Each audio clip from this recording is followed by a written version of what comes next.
আজকের আলোচনা হচ্ছে সমাজতত্ত্বের ক্ষেত্র বা পরিধি এই নিয়ে আলোচনা, তাই তো? ক্ষেত্র এবং আলোচনা দেখ এটা দেখ একটি বৈজ্ঞানিক প্রধান মতবাদ সমূহ একটি বৈজ্ঞানিক বিশ্লেষণ। এটা বৈজ্ঞানিক, ঠিক আছে। এবার আসছে সমাজ কি কেবল সম্পর্কের রূপ নাকি একটা অখণ্ড সমগ্রতা? এবার আসছে আলোচনায় দেখ আমরা আগেই পড়েছি যে সোসিওলজিটা কোথা থেকে এসেছে, এটা ল্যাটিন শব্দ থেকে এসেছে, তাই না? কোথা থেকে এসেছে? সোসিয়াস থেকে এসেছে। আমি আগেই পড়েছি। যার এটা হচ্ছে এটা কালারটা একটু চেঞ্জ করি তাহলে আরো ভালো শুনবে। দেখ এবার আর হচ্ছে লগস কথাটা হচ্ছে গ্রিক শব্দ, অর্থাৎ বিজ্ঞান বা জ্ঞান এই থেকে এসেছে, ঠিক আছে। সমাজতত্ত্ব হলো মানুষের সামাজিক জীবন, সম্পর্ক, প্রতিষ্ঠান, গোষ্ঠী, সংস্কৃতি এবং সামাজিক পরিবর্তনের বৈজ্ঞানিক অধ্যয়ন। তাহলে কার? সমাজের, মানুষের সমাজ জীবনের একটা সম্পর্ক, প্রতিষ্ঠান, গোষ্ঠী, সংস্কৃতি এবং সামাজিক পরিবর্তন একটা বিজ্ঞানসম্মত বিশ্লেষণ আর মানুষের সমাজ জীবনে। তাহলে বোঝা গেল এটা হচ্ছে কি, সমাজ বিজ্ঞানটা হচ্ছে কি মানুষের সমাজ জীবনে। কার?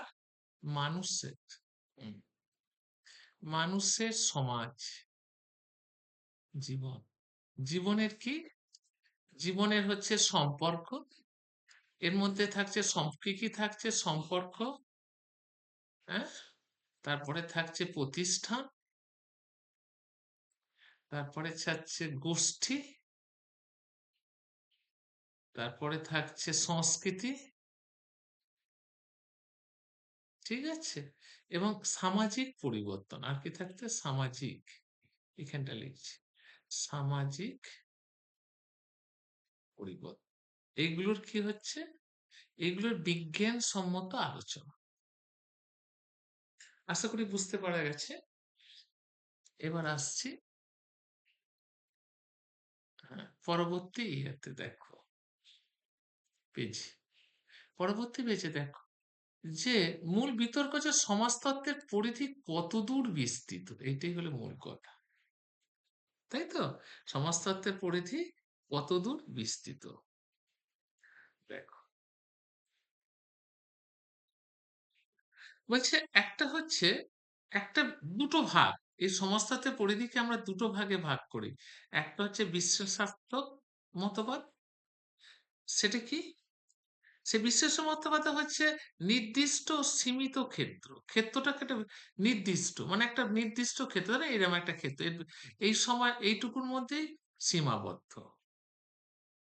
অর্থাৎ সামাজিক সম্পর্কের রূপটি বিশ্লেষণ সমগ্র জীবন, জীবন একটা নির্দিষ্ট অংশ নিয়ে, সমগ্র সমাজ জীবন নিয়ে নয়, একটা অংশ নিয়ে, অর্থাৎ সমাজ জীবন সমগ্র সমাজ জীবন নিয়ে নয়, নিয়ে নয়, কি একটা অংশ নিয়ে, একটা অংশ নিয়ে, ঠিক আছে। বোঝা গেল বিশ্বাসত্ব মতবাদের এটাই মূল কথা। এর এর যে প্রবর্তক হচ্ছে জন সিমে, এই মতবাদের প্রবক্তা হলো জন, মনে রাখবে, জর্জ, জর্জ কে সিমেল, দন্ত সি ময়কা লস, এই মতবাদ সিমেল। আরো আছে ভন ভিজের, তারপরে হচ্ছে ডিয়ার কান্ট, আলফ্রেড ডিয়ার কান্ট, এই মতবাদের সব প্রবক্তা। তার ম্যাক্স ওয়েবার, ঠিক আছে। এবার হচ্ছে ম্যাক্স ওয়েবার আছে, আরেকজন হচ্ছে ওয়েবার, সংক্ষেপে লিখে রাখি ওয়েবার। ওয়েবার এই মতবাদের মানে মতবাদ। তাহলে এরা বলছেন সমগ্র সমাজ জীবন আলোচনা না, সমাজের একটা অংশ নিয়ে আলোচনার কথা বলে বিশ্বাসত্মক। আর সংশ্লেষাত্মক মতবাদ কি? দেখো সিনথেটিক স্কুল, সেটা কি? দেখো সেই মতবাদটা কি? সেই মত সমগ্র এবং বিস্তৃত ক্ষেত্র, অর্থাৎ সমাজের সব দিক বিচার বিবেচনা। এটার মতবাদটা হচ্ছে কি? সমাজের সব দিক সব দিক বিশ্লেষণ করা, বিশ্লেষণ করা। ঠিক আছে? এটা হলো একটা অংশ ব্যবহার করা, এটা হচ্ছে সমগ্র দিক করা। এই মতবাদে দুঃখে দুঃখে ইম আর হচ্ছে হবস হাউস, হব হাউস। তারপরে হচ্ছে সোরাকিনা, দন্ত সয়কা রয়কা, সরোকিন। তারপরে হচ্ছে পেজ বা ম্যাকাইভার, এরা হচ্ছে এই মতবাদের প্রবক্তা। তাহলে বোঝা গেল দুটো পাঠকে। এবার আসছি পরবর্তী পাঠ। এবার দুটো মতবাদের শ্রেণীবিভাগও করে দিয়েছি। দেখ, দুটো মতবাদের শ্রেণীবিভাগ করেছি। একটা হচ্ছে লিনপোল্ড ভেজ। এ হচ্ছে কোন মতবাদের প্রবক্তা? এ হচ্ছে বিশ্লেষাত্মক মতবাদের প্রবক্তা। এ হচ্ছে সংশ্লিষ্ট মতবাদের প্রবক্তা। বলছে দেখ, সমাজ সামাজিক সম্পর্কের শ্রেণীবিন্যাস সমাজতত্ত্বের মূল কাজ হলো বিভিন্ন ধরনের সামাজিক সম্পর্ককে নিখুঁতভাবে চিহ্নিত করা, অর্থাৎ সমাজের বিভিন্ন অংশকে নিখুঁত করে চিহ্নিত করা এবং শ্রেণীবিভাগ করা এবং তার বৈশিষ্ট্য বিশ্লেষণ করা। তাহলে দেখ, এর ইনি বলছেন কি সমাজে বিভিন্ন ধরনের সামাজিক সম্পর্ককে বিভিন্ন ধরনের বিভিন্ন ধরনের সামাজিক সম্পর্ককে চিহ্নিত করা, চিহ্নিত করা এবং তাকে শ্রেণীবিভাগ করে এবং বিচার বিশ্লেষণ করা। আর সংশ্লিষ্ট মতবাদে যে অ্যালফ্রেড ডিয়ার কান বলছে সম্পর্কের মনস্তাত্ত্বিক ভালোবাসা, সহানুভূতি, বিশ্বাস, বিরোধের মতো মানসিক উপাদানগুলি হলো সামাজিক জীবনের মূল স্তম্ভ। তাহলে সামাজিক জীবনের সামাজিক জীবনের মূল স্তম্ভ কি? ভালোবাসা, তারপর সহানুভূতি, সহানুভূতি, তারপরে কি? বিশ্বাস, তারপর বিরোধের মতো মানসিক উপাদান। এইগুলো হচ্ছে সমাজ জীবনের মূল স্তম্ভ। কে বলছে? রিয়ার কান্ট। এটা হচ্ছে সংশ্লিষ্ট মতবাদ, এটা হচ্ছে বিশ্লেষাত্মক মতবাদ। দুটো মতবাদের পার্থক্য আমি এখানে সমাজ বিজ্ঞানের মতামত তুলে আলোচনা করলাম। এবার দেখো, পরে আসছে দেখো। এবার দুখাইমের সমাজতাত্ত্বিক কাঠামো, কিভাবে কাঠামোটা করেছেন দেখো। দেখো, একটা হচ্ছে সামাজিক অঙ্গসংস্থান বিদ্যা, জনসংখ্যা, জনঘনত্ব, ভৌগোলিক পরিবেশ এবং জনবিন্যাসের গঠনগত বিশ্লেষণ। আর একটা করেছেন সামাজিক শারীরবৃত্ত। একটা হচ্ছে অঙ্গ সংস্থানগত সমাজের, আর একটা হচ্ছে শারীরবৃত্ত। সেটা কি? ধর্ম, আইন, শিক্ষা, পরিবার, অর্থনীতির মতো সামাজিক প্রতিষ্ঠানের কার্যপ্রণালী। আর একটা হচ্ছে সাধারণ সমাজতত্ত্ব, সমাজ জীবনের সাধারণ নিয়ম, সামাজিক সংহতি এবং পরিবর্তনের মূল তত্ত্ব। এগুলো হচ্ছে, তাহলে আমরা তিনটে পার্ট পেলাম। বুঝতে পেরেছি মেথডের কাঠামো। এমিল ডুকাইনের সামাজিক কাঠামোর এটা মতবাদ। সেখানে বলছে দেখ, একটা একটা কাঠামোতে আছে জনসংখ্যা আছে, জনঘনত্ব আছে, ভৌগোলিক পরিবেশ আছে, জনবিন্যাস আছে, গঠনগত বিশ্লেষণ আছে। সামাজিক এটা হচ্ছে অঙ্গগত সমাজের অঙ্গস্থান বিদ্যা। আর শারীরিক সমাজের শারীরবৃত্ত যেটা ধর্ম, আইন, শিক্ষা, পরিবার, অর্থনীতির মতো সামাজিক প্রতিষ্ঠানে। সমাজের সাধারণ মতবাদ, সামাজিক জীবনের সাধারণ নিয়ম, সামাজিক সংহতি, পরিবর্তনের মূল স্তম্ভ। আচ্ছা, আমাদের সমাজে যেগুলো সাধারণ নিয়ম সেগুলো মানতে হবে প্রত্যেককে, সমাজে সংহতি রক্ষা, এগুলো হচ্ছে সাধারণ ইয়ে। এবার আসছে পরবর্তী দেখো, এক একজন এক এক রকম ভাবে ব্যাখ্যা করেছে। যেমন দেখো, এ ব্যাখ্যাটা দেখো, দেখলেই বুঝতে পারবে। হ্যাঁ, হ্যাঁ, হুম, হ্যাঁ। এই যে সংশ্লিষ্ট মতবাদের এরা প্রবক্তা দেখুন সম্পর্কে। বলছে সমাজ হলো ওয়েব অফ সোশ্যাল রিলেশনশিপ, সামাজিক সম্পর্কের জাল। ওয়েব মানে তো জাল। হ্যালো? অফ সোশ্যাল রিলেশনশিপ, কিংবা সামাজিক সম্পর্ক। যেমন মূল হচ্ছে প্রতিষ্ঠান, গোষ্ঠী, মূল্যবোধ, নিয়ন্ত্রণ এগুলোকে বোঝায়। আর দেখ পিতি রিম, হ্যাঁ, সোরেকিন ইনিও একজন সংশ্লিষ্ট মতবাদের প্রবক্তা। তিনি বলছেন সামাজিক এবং সাংস্কৃতিক ঘটনাবলীর পারস্পরিক সম্পর্ক হলো বিজ্ঞান। এই দুটোর মধ্যে সম্পর্ক, অর্থাৎ সামাজিক ও সাংস্কৃতিক সম্পর্কর মধ্যে দিয়ে বিজ্ঞান। সমাজ জীবনের উপাদানগুলিকে একে অপরের সমাজ জীবনে যে উপাদানগুলো নিয়ে গঠিত সমাজ জীবন, যে উপাদান নিয়ে গঠিত সমাজ জীবন, সমাজ জীবন যে উপাদান যে উপাদান নিয়ে গঠিত সেগুলো প্রত্যেকের সাথে কি কি বলে পরিপূরক। হ্যাঁ, পরিপূরক। ঠিক আছে, এটা বলছি। এবার এলটি হবস, এলটি হবহাউস ইনি কি বলছেন দেখ, ইনি বলছেন দেখ, ইনি যেটা বলছেন দেখ, কোন একটা প্রতিষ্ঠানকে বিচ্ছিন্নভাবে বিশ্লেষণ করলে সমাজকে সম্পূর্ণ বোঝা সম্ভব নয়।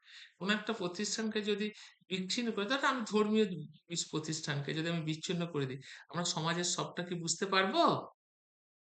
সমাজের কি সবটা বুঝতে পারবো? বলো। সমাজের সবটা তো বুঝতে পারবো না। কেন? ধর্মের সাথে সমাজ ওতপ্রোতভাবে জড়িত, তাই না? অতএব সেজন্য সমাজকে আমরা কোনোভাবেই বুঝতে পারবো না। এবার আসছি পরবর্তী অধ্যায়ে। দেখো,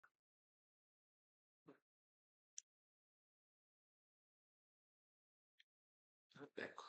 এবার দুটোর পার্থক্য পড়ে গেছে। হ্যাঁ? একটু বলে নিই। এইটা কি, এই যে আজকে যেটা পড়াচ্ছি, সমাজ কি বলে সমাজ বিজ্ঞানের পরিধি বা ক্ষেত্র সম্পর্কে আলোচনা করো। এটা কিন্তু ক্যালকাটা ইউনিভার্সিটি, বর্ধমান ইউনিভার্সিটি, কল্যাণ ইউনিভার্সিটি এবং বাঁকুড়া ইউনিভার্সিটি এবং বিদ্যাসাগর ইউনিভার্সিটি, প্রতিটা ইউনিভার্সিটিতে এইটা আছে এবং সিলেবাসের প্রথমেই আছে। অর্থাৎ সব ইউনিভার্সিটি আমরা আলোচনা, যদি এই বিভিন্ন ইউনিভার্সিটি যারা সোশ্যোলজি মেজর মাইনর নিয়ে পড়ছো, তারা কিন্তু আমার সাথে পড়ার জন্য এইভাবে মাইন্ড ম্যাপ, এইভাবে আমি মাইন্ড ম্যাপের সাহায্যে বোঝাই। তারপর তো নোটটা তোমাদের কাছে চলে যাবে, সেটা নিয়ে কোনো বিষয় না। এবার যেটা বলছি, যদি কেউ পড়তে চাও আমার নাম্বারটা মনে রাখো, 8617491526, এই নাম্বারে ফোন করতে পারো। এই ইউনিভার্সিটির আন্ডারে যারা পড়ছো তারা প্রত্যেকে মেজর ও মাইনর নিয়ে, যারা বিভিন্ন কলেজে ভর্তি হয়েছে অনলাইন বা অফলাইন, ইংলিশ এবং বাংলা দুটো ভার্সনে, তারা অবশ্যই যোগাযোগ করতে পারো। আসছে আলোচনায়। এবার হচ্ছে দেখ দুটোর মধ্যে পার্থক্য কোথায়, দেখ সেই পার্থক্যটা আমি দেখাচ্ছি। ঠিক আছে, দেখ বিশ্লেষণাত্মক মত, দেখ মতবাদ পরিধি, এটা হচ্ছে সীমিত এবং সুনির্দিষ্ট। আর এটা হচ্ছে কি অত্যন্ত বিস্তৃত এবং সামগ্রিক। মূল ফোকাস কি? সমাজ সম্পর্কে রূপ বা ধরন, সমাজ সম্পর্কে। এখানে কি হচ্ছে, সমাজের সমগ্র অংশটা আলোচনা করছে না। তাই তো আমরা দেখলাম কি বিশ্বাস্ত মতবাদে কি দেখলাম, সমাজের সামগ্রিক আলোচনা, সমাজের একটা অংশ আলোচনা করছে। আর সংশ্লিষ্ট মতবাদ কি করছে, সমাজের সমগ্র দিকটা আলোচনা করছে। বোঝা গেল? এবার আর কি দৃষ্টিকোণ থেকে পার্থক্য, মাইক্রো বা অনুবিশ্লেষণ মানে ক্ষুদ্র। আমি যদি সমাজের একটা পার্টকে, এই ধর একটা সমাজ, এটা ধর সমগ্র সমাজ, তার যদি এইটুকু অংশ করে, তাহলে একটা ক্ষুদ্র অংশ। আর ম্যাক্রো মানে হচ্ছে বৃহৎ অংশ, গোটাটা আলোচনা হচ্ছে এখানে। রূপক কি? Magnifying glass, wide angles lens এর উদাহরণ। ম্যাগনিফাইং গ্লাস মানে আমরা দেখুন দেখি ক্ষুদ্র, যেটুকু মধ্যে সে গ্লাসটা যায় সেটুকু অংশই আমরা দেখতে পাই, তাই না? ছোটকে বড় দেখতে পাই। আর ওয়াইড অ্যাঙ্গেল লেন্স মানে কি, সে সমগ্রকে সবটাকে দেখতে পাই। এবার হচ্ছে প্রবক্তা। প্রবক্তা হচ্ছে সিমেল, ওয়েবার এবং ভিজে, ফিয়ার কান্ট, এরা হলেন এর প্রবক্তা। আর একে দুখাইন, হ্যাঁ, সোরোকিন, হবস এরা হচ্ছে এই সংশ্লেষাত্মক মতবাদের প্রবক্তা, তাই না? এবার আসছি দেখ কি সুন্দর আধুনিক তত্ত্ব। এবার আসছি উপসংহারের আগে। দেখ, আধুনিক তত্ত্ব নোটটাতে এইভাবেই সাজানো আছে, দেখবে। আধুনিক সমাজতত্ত্বের প্রসারিত দিগন্ত দেখো। কি কি প্রসারিত দিগন্ত আধুনিক তত্ত্বে? প্রসারিত দিগন্ত হচ্ছে, ১ নম্বর হচ্ছে দেখো বিশ্বায়ন। বিশ্বায়ন। তাহলে আমরা একটা দেশের সাথে একটা দেশের আমরা সম্পর্ক তৈরি করছি কার মাধ্যমে? বিশ্বায়নের মাধ্যমে। তার ফলে কি হচ্ছে? আমাদের নীতিগত যেমন পরিধি বাড়ছে এবং জ্ঞানের পরিধিও বাড়ছে এবং সমাজতত্ত্ব থাকে। ধর আজকে অক্সফোর্ডে কি পড়ানো হচ্ছে? সমাজবিজ্ঞান, সোসিওলজি নিয়ে। সেটা সম্পর্কে আমরাও জানতে পারছি। তাহলে আমাদের এই কি বলে সমাজতত্ত্ব নিয়ে যে পরিধি বা ক্ষেত্র, সেটা পরিধি আরো বাড়ছে। জলবায়ু এবং পরিবেশ, সেটাও আমাদের সাহায্য, আধুনিক সমাজ বিজ্ঞানের অঙ্গ। অপরাধ ও উন্নয়ন, লিঙ্গ সমতা, মানব অধিকার, মানবাধিকার, কৃত্রিম বুদ্ধিমত্তার সামাজিক প্রভাব, কৃত্রিম বুদ্ধিমত্তার সামাজিক প্রভাব, তথ্য প্রযুক্তি এবং ডিজিটাল সমাজ। আজকে তো আমরা ডিজিটালের যুগে বাস করছি, তাই না? সবকিছুই তো, আর এআই এর মাধ্যমে সবকিছু হচ্ছে। এআই আমাদের অধিকাংশ কাজ করছে। হোটেলে সার্ভ করছে এআই, হ্যাঁ, গবেষণা এআই, সবেতেই এআই। তাহলে সমাজতত্ত্বের পরিধি, সমাজের যে পরিধিটা কি আগের মতো প্রাচীনপন্থী আছে? প্রাচীনপন্থী নেই। সমাজের অগ্রগতির সঙ্গে সঙ্গে, সমাজের অগ্রগতির সঙ্গে সঙ্গে আমাদের সমাজ বিজ্ঞানেরও পরিধিও বাড়তে থাকছে।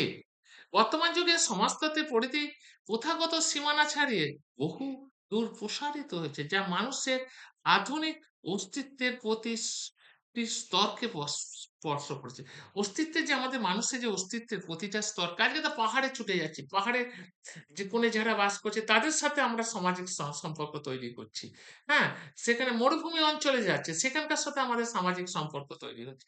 এইভাবে তাহলে সমাজের পরিধিটা একটা নির্দিষ্ট গণ্ডির মধ্যে সীমা নাই। সমাজের অগ্রগতির সঙ্গে সঙ্গে এই পরিধিও তত বাড়তে থাকছে। বুঝতে পেরেছিস? তাহলে এরপরে দেখ,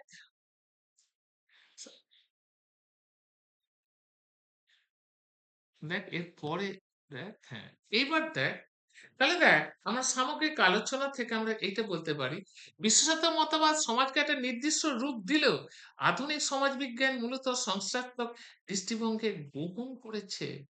এটা উপসংহারে লিখবি, দারুণ দেয়া আছে।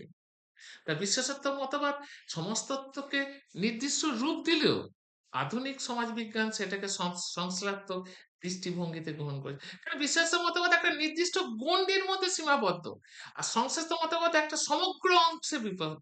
সেই জন্য তার পরিধিটা অনেক বেশি। বর্তমান সমাজের জটিল সমস্যা, বিশ্বায়ন, প্রযুক্তির দ্রুত পরিবর্তনের প্রেক্ষাপটে সমাজকে খণ্ডিতভাবে নয়, বরং সামগ্রিকভাবে বিশ্লেষণ করাই সবচেয়ে বেশি কার্যকর। অর্থাৎ সমগ্র একটা খণ্ডিত নিয়ে সমাজকে একটা খণ্ড অংশ নিয়ে না, সমগ্র নিয়ে বর্তমান কি সমাজ আজ গতিশীল, সেই সমাজের গতিশীলতাকে দিক থেকে একটা সমাজের অংশকে বিশ্লেষণ করলে হবে না, সমগ্র সমাজকে বিশ্লেষণ করা এখন খুব প্রয়োজন। সেই জন্য সংশ্লেষাত্মক মতবাদের উপর বেশি জোর দেয়া হয়েছে। সমাজতত্ত্ব আজ কেবল সম্পর্কের বিজ্ঞান নয়, বরং মানুষের সমগ্র অস্তিত্বের বিজ্ঞান। সম্পর্ক যে এর সাথে ওর সম্পর্ক, এর সাথে ওর সম্পর্ক, তা নয়। সমগ্র মানুষের সাথে অস্তিত্বের সম্পর্ক, অর্থাৎ প্রতিটা মানুষের সাথে আমাদের এখন ডিজিটাল যুগে প্রতিটা মানুষের সাথে মানুষের সম্পর্ক প্রগাঢ় হচ্ছে, তাই না? তার ফলে কি তাদের অস্তিত্বের বিজ্ঞান, সেটা অস্তিত্বের বিজ্ঞান, এটাই বলেছে। এবার আসছি আজকের নেক্সট। তাহলে এইটুকু অংশ আশা করি তোরা বুঝতে পেরেছিস।